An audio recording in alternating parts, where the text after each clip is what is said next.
Kasus dugaan pencurian yang berujung pada tindak pidana penganiayaan hingga menyebabkan korban meninggal dunia menggemparkan warga Kecamatan Buah Pemaca, Kabupaten Ogan Komering Ulu, Oku, Selatan, Sumsel.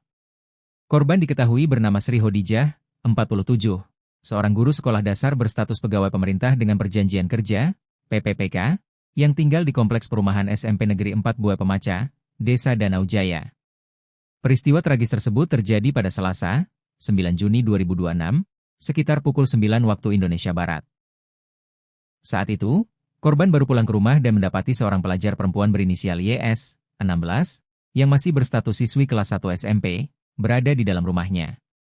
Berdasarkan hasil penyelidikan sementara, pelaku diduga masuk rumah korban dengan maksud melakukan pencurian. Namun aksinya dipergoki langsung oleh pemilik rumah. Diduga panik karena keberadaannya diketahui, pelaku kemudian mengambil sebilah pisau yang berada di dalam dapur rumah dan menusukkannya ke arah korban. Akibat serangan tersebut, Sri Hodijah mengalami luka tusuk serius di bagian perut. Meski dalam kondisi terluka, korban masih sempat keluar rumah untuk meminta pertolongan kepada warga sekitar. Warga yang mengetahui kejadian itu segera memberikan bantuan dan membawa korban ke RSUD Muara II untuk mendapatkan penanganan medis. Karena kondisinya cukup parah, korban kemudian dirujuk ke salah satu rumah sakit di Palembang.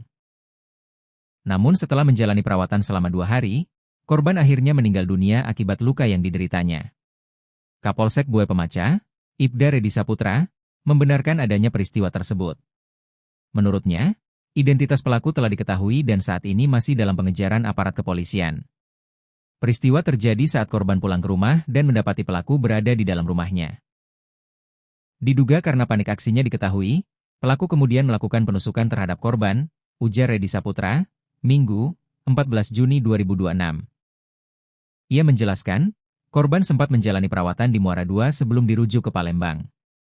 Namun nyawa korban tidak berhasil diselamatkan. Identitas pelaku sudah kami kantongi. Saat ini anggota masih melakukan pencarian dan pelacakan keberadaan yang bersangkutan. Rumah orang tuanya juga sudah kami datangi untuk kepentingan penyelidikan, katanya. Dari hasil penyelidikan sementara, polisi menduga pelaku belum sempat membawa barang apapun dari rumah korban sehingga aksi pencurian tersebut belum berhasil dilakukan. Saat ini Polsek Buah Pemaca bersama Satreskrim Polres Oku Selatan masih terus melakukan pengejaran terhadap pelaku. Polisi juga telah melakukan olah tempat kejadian perkara, TKP, memeriksa sejumlah saksi, serta mengamankan barang bukti berupa sebilah pisau sepanjang sekitar 35 cm.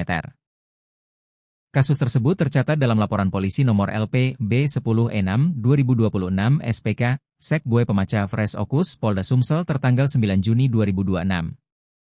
Pelaku disangkakan melanggar pasal 466 ayat 3, Undang-Undang nomor 1 tahun 2023 tentang Kitab Undang-Undang Hukum Pidana, KUHP.